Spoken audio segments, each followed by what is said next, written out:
Share ko lang po sana itong isa pang platform no, na magbibigay po sa ating mga transporter ng another opportunity na kumita. Just a quick kwento po, bago po kami naglalamove, ay Transportify po muna talaga yung una naming sinubukan. And how it works is almost the same naman sila.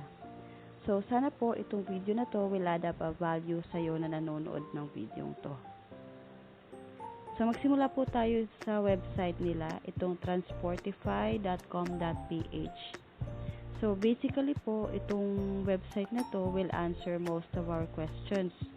Tulad po ng paano mag-apply or register, ano po requirements, ano po ang mga accepted vehicles, magkano ang mga kikitain, lahat po makikita nyo na dito sa website na to.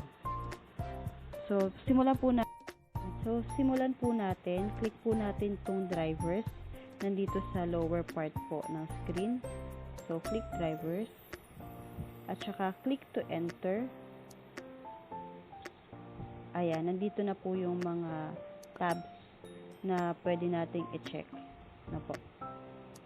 So, try po muna nating tignan first and foremost yung mga requirements bago po natin i-click yung apply. Ayan. So, sabi po dito, requirements, Android phone, plus, syempre yung data, dapat lagi kang may internet, driver's license, tax identification number, which is nung time namin, hindi na naman talaga siya hiningi at all. So, kung meron ka, mas maganda, pero since kami, nung time namin, hindi namin dala, okay din lang naman. Pwede naman to follow. Next po is NBI clearance, ORCR or sales invoice, at saka cash deposit po. Apo, may cash deposit po tayo. Kung hindi po ako nagkakamali, ang cash deposit po ng Transportify ay 5,000. Click natin. Pero dito po sa website nila, nakalagay lang dito yung para sa GCash. Meron silang GCash na may babayaran kang upfront na 500 pesos.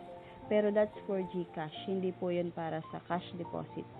Yung cash deposit po ay iba po yun, para bang cash bond. 5,000 po yun. So, next po, click na po natin yung apply now. Siyempre kasi importante po yung oras ng bawat isa. Alam ko pong gusto nyo na pong malaman kung paano po mag-apply. So, after po natin maklik yung apply now, eto na po yung step by steps kung paano po tayo makakapag-register. So, click po muna natin yung number 1, complete application. Ayan, nandito na po. Mag-start na po tayo dito. Click po natin itong get started. Kailangan po natin mag-agree and then continue. Ayan, meron po silang areas, no?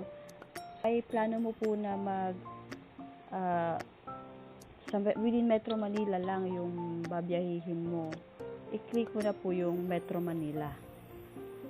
Ito po actually, kung saan ka po babase. So, Metro Manila.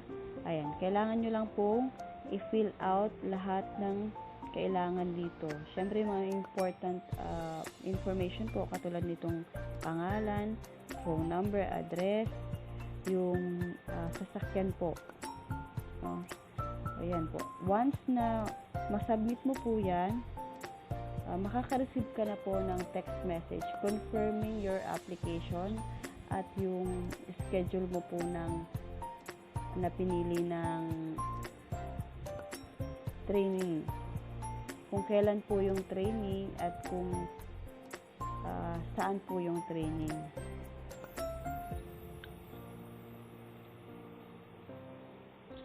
So, once po na fill out mo na lahat yung importanteng details, kailangan mo pong ma-meet yung lahat ng requirements, which is yun na po yung diniscuss natin kanina. After that po, kailangan nyo na pong mag-training.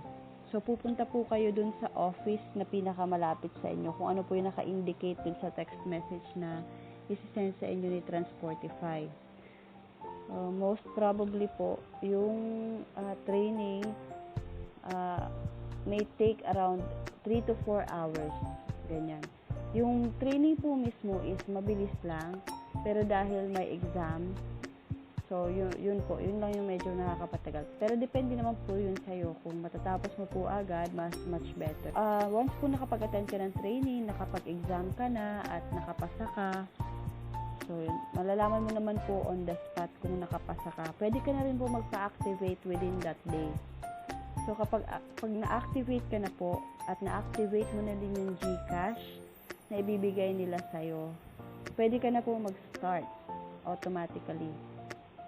Pwede ka nang mag-accept ng booking.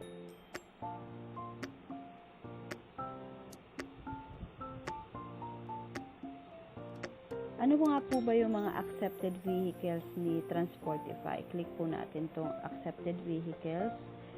Ayan po. Ayan po. So hindi po lahat ng location ay nag-a-accept po ng sedan. So, sa Mega Manila lang po, nag-a-accept ng sedan. Ayan, ito po, kada icon po, clickable po yan. Para po makita nyo po yung mga further information. Halimbawa po itong sedan, pag-click mo po, ayan, makikita mo po kung ano po yung mga qualified vehicles ng sedan. At saka yung non-qualified. Ganun din po yung sa L300, sa van, sa pick-up truck, closed van, at saka sa 10-wing van. So, lahat po na information makikita nyo na po dito. Meron din po sila ditong earning estimator. Ayan. Pwede nyo po itong laro-laruin para po malaman nyo po kung magkano yung pwedeng kitain. Pero syempre, depende pa rin po yun sa sipag nyo. Kung lagi naman po kayong lumalabas, most probably, ma-reach nyo yung pinakamataas na possible na kitain. Pero kung hindi rin naman po kayo madalas lumabas, parang sa Lala Move din po, diskarte din lang. Ayan, pipili ka dito kung ano po yung sasakyan mo. Halimbawa, naka-sedan ka, MPV, tapos ito yung monthly activity mo. Ayan po. Siguro kung masipag-sipag ka, kayang-kaya mo yung 50 completed bookings monthly o 100 pa. Try muna natin yung 50 completed na bookings. Let's try to calculate. Ayan. For sedan po ito. Yung estimated nila na magiging monthly gross mo is 35,000. Yan po ay for 50 completed bookings. Kayang-kaya nyo po yung 50 completed bookings na yan. Most probably magiging more than pa yung kaya nyong gawin dyan.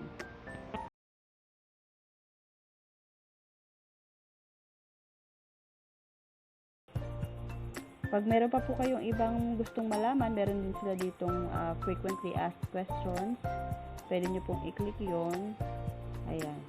Meron na po dito yung mga information na makakatulong sa inyo.